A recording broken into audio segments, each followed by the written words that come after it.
Hello ROLLBACKS, it's Jade Plays Games. Welcome back to another ARK Survival Evolved news show. Today, there's been some rollbacks happening on Xbox One and the PS4. If you don't know what a rollback is, I'm going to explain it to you, you noob.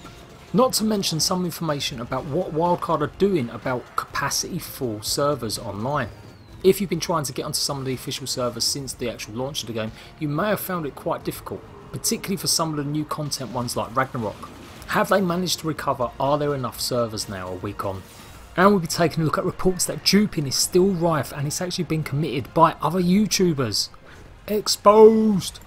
Plus there is a slimmer, glimmer, tiny little wee little chance you may possibly get an update for Xbox One and the PS4 before the weekend. That's according to Jeremy Stieglitz, the creator of ARK Survival Evolved, but I'm going to rate the chances of that as happening as 1 out of 100. And we'll finish off with some good news about who is helping make the aberration map. I'm really pleased to show you guys who it is. So a few hours ago there were some issues with some servers on the official network on Xbox One and the PS4. Now sometimes when this happens they will roll back the servers. So anything you've done in the last few hours, then it will be gone basically, any progress you've made. That is not necessarily such a big deal, particularly if it's only a couple of hours, as sucky as it is for some people that may have decided to go and take on the boss in that time or do something really constructive. A couple of hours isn't the end of the world. Previously during the early access period on Xbox One there was a 36-hour rollback period. Nearly 3 days of hard work down the drain because they just rolled it back. These issues do affect open multiplayer games like these, so it's not something just unique to ARK. However, ARK does seem to suffer more than most from these issues. Now that's not really the actual newsworthy part of it. The newsworthy part is that some of you may have experienced losing your characters. Either that or some of your items were missing. And this was after the rollback was implemented. So if you've been playing on official servers today and you've noticed anything weird, dodgy, your character's been reset or you've lost items, it is going to be down to the issues they've had today. And that's why a rollback occurs. This is why they do it, to actually stop lots of these issues happening. However, some Xbox servers didn't roll back properly, so it meant lots of people still had problems and issues with their characters and items. But thankfully, according to Jade, the issue has been resolved now across the board, so it's pretty much safe to go back onto your official server. Now, if for some reason, if your character is still missing or there's something up, take notice of what Jade put in this tweet here. If your character was lost prior to the deployment 3.5 hours ago and you're a non-legacy server, you'll need to create a CS request. So basically, if you already had an issue before any of this happened today and you just hadn't got round to contacting them, you can talk to them and they may be able to help you out with their customer service team. But that's only if there's some of the brand new servers, not the old servers. There is no customer service support for legacy servers. If you're brand new to the game, if you're looking to choose a server to play on, do not play on legacy servers. They're pretty much home of duping, just absolute rubbish from the early access period, and you will get no support whatsoever if there's problems like this in the future. If you go onto the survivetheark.com website, you will see there is a customer support section. You can go here and create a ticket and they will look into it if there are any issues with your characters being lost before today's events. With so many new players, I thought it was important to actually get that across to people, just in case you was wondering what the hell was going on with your character today. So alongside what I was speaking about earlier, with some servers being unable to access because they're just too damn full. Now there were problems with the launch of the game and I've covered that extensively, so I'm not really going to go into it too much. However, as of right now, it does seem to be the case there are still not enough servers to help out with the majority of people that are playing the game. And that's across the board, whether it be legacy servers or new servers. Lots of people can't get onto simple things. Not to mention lots of the Ragnarok servers. Even I'm getting reports of the centre map still having issues with people trying to get onto some of the brand new ones. I'll be going into it a bit more detail. I'm going to take a look at all the official servers and I'll be giving you a video over the weekend. But as of right now, what was really interesting was the right hand man, one of the higher ups in ARK Survival Evolved, put out this Reddit post. So the post reads like this: essentially, for our official servers, if you've been AFK for over an hour and the server has reached 90% capacity, you're going to be kicked off to make room for people who are not quite as AFK as you are. Now I think that's fantastic news. It will hopefully mean that people aren't just sitting there wasting time. However, ARK is a time intensive game. It's known for the grind, particularly around taming dinosaurs. And in that period of time where you're expected maybe to babysit a dinosaur for 18 hours or so, and maybe even more depending on the level, there's going to be times where you maybe just decide to have a little break. So this seems like a bit of a knee-jerk reaction and something just to ease the pain of not having enough servers. He goes on to say this was something we could do literally in 10 minutes. Putting up new servers is now an involved, complicated and somewhat expensive process, because it's no longer just a matter of spinning up AWS instances. Now, before we carry on any further, some of this jargon is beyond me. So apologies if I don't necessarily get it right. Fill me in the comment section if you know about the stuff in certain terms. Anyway, the time that goes into setting one new server online with all of the DDoS protection, networking work we've done for peering, packet filtering, making sure they're powerful bare metal servers and not instances on the cloud, etc. is now much higher than it was at launch. Also, it was not a network engineer who did this, they are busy worrying about servers, it was a programmer. Now this may piss off a lot of people, like I explained in my example there. If you're taming a dinosaur, you could probably go off at AFK for quite a while. Particularly if it's PvE, you've built yourself a nice little encampment to make sure no other creatures come and attack you. Or if you've brought it back to your base and you're taming it in a pen. Of course, official servers do carry on when you leave, it's not like they stop all of a sudden. But some people like to make sure they're nearby just in case something happens. Maybe you've got two screens, maybe you're watching something on your phone while you're waiting for it to tame. So you're not necessarily always going to be running about on your server. So that's the negative part. I still think it's a good idea overall for every legitimate person that is doing a massively long tame and just needs to take a little break while they're doing something else for half an hour, an hour, whatever it is. There are scores of brand new players and old players that are just jumping on the server, not doing anything, sitting there and basically just hogging the space.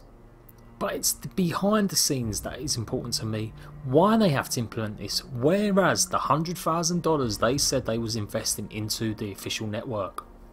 If you don't know, they put out a big post that they was going to keep the legacy servers running, and that would cost a significant amount of money as well as provide brand new fresh servers. In the end, it turns out that they just basically recycled 30% of the old servers, and as of right now it doesn't look like that many new servers have come online. It seems to be that it's just the servers that were recycled.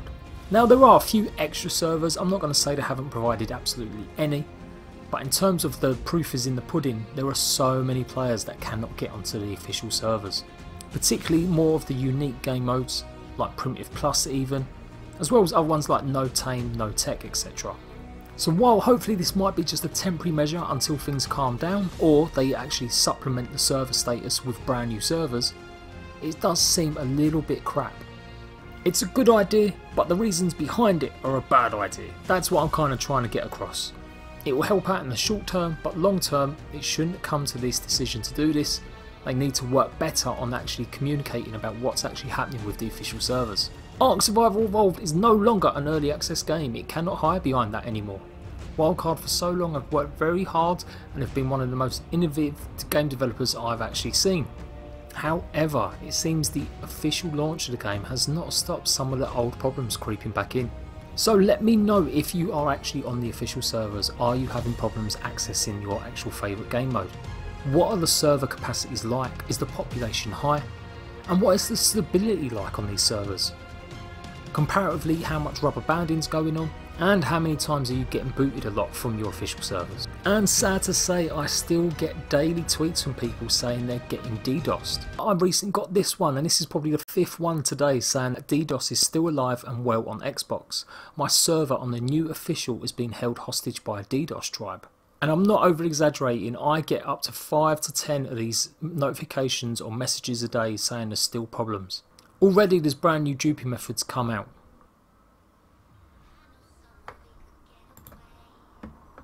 As you can see, scumbags like Perlocks here are still creating new ways to dupe. Now I'm not going to pretend to know what's going on, all I roughly know is there are some issues, as you can see, with the actual boats and C4. And you can see on the PlayStation 4 he admits that he's a duper. So go and give this guy some shade. I'm going to put the link in the description of the video. And I don't give a monkey's rat's arse if he tries coming back to me. Go and pop it in the comments section, he sucks balls, Jade sent you. On a serious note, this kind of shit has got to stop. And if we don't make a stand for it and actually help out, we're never going to get to the bottom of the problems and the issues that cause it. So as well as obviously I'm hoping Wildcard are watching this video, ultimately systems are always going to be abusable. In every single game that has an online component, there has always been this case. It is not a new phenomenon, but a lot of people are experiencing it for the first time because of the popularity of ARK. Open world games like this previously only really existed on PC. The fact that now we can have the same sort of environments on Xbox and PS4 is pretty new. So that's why it's probably a surprise to so many people and why there's such outrage. But you name any open world game, MMO, anything like that on an actual PC and you will know there is still lots of this that goes on every single one of them. So I'm not necessarily singling out Wildcard. However, I will single them out for the fact that they're maybe not doing enough to prevent it. New methods will rise, new methods will come in.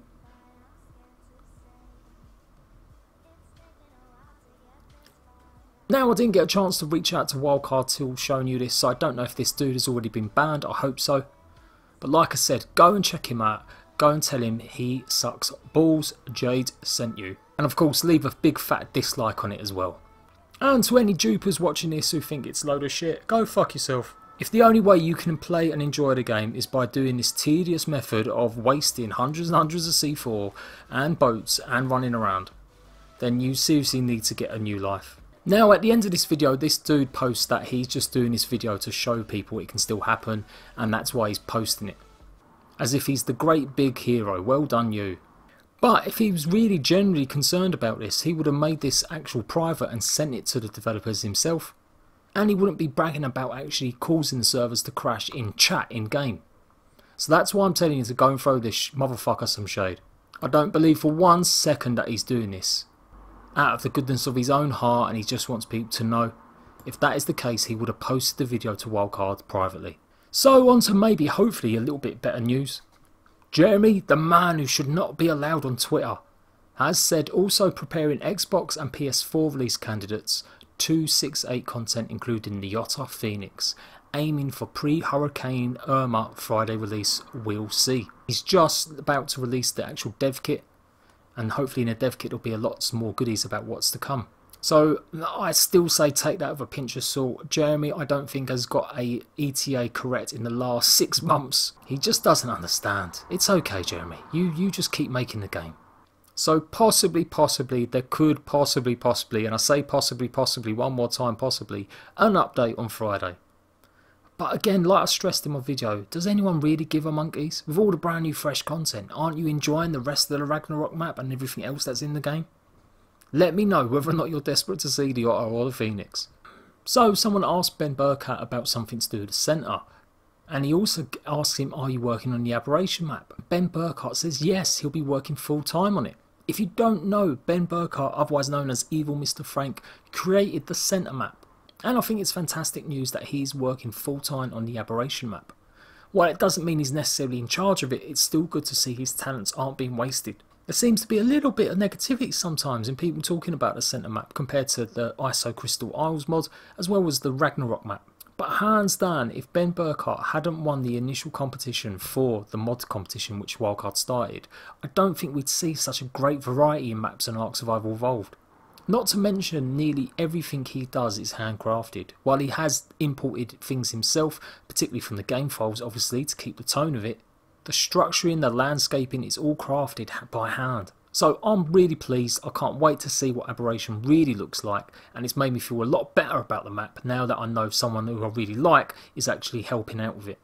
I think the centre map's a great map, I still think it's one of the better maps out there, I prefer it to the island 10 times over and definitely one of my favourite ones. So there we go, I ended up being a bit of a rant and a bit of an attack on a fellow YouTuber. But when someone posts videos like that and they try and claim it's for the good, you need to seriously question yourself, mate. If you want to reach out to me, go ahead on Twitter and I'll gladly have a conversation with you about why you're so fucking stupid. So there we go, that is the ARK news. I'll be back tomorrow. Loads of great content coming up over the weekend. We're going to be taking a look at everything that happened at PAX West. I'll be finally publishing my review of Ark Survival Evolved. And lots of information about giveaways and all sorts of things happening. So until then, I will see you ratbags later.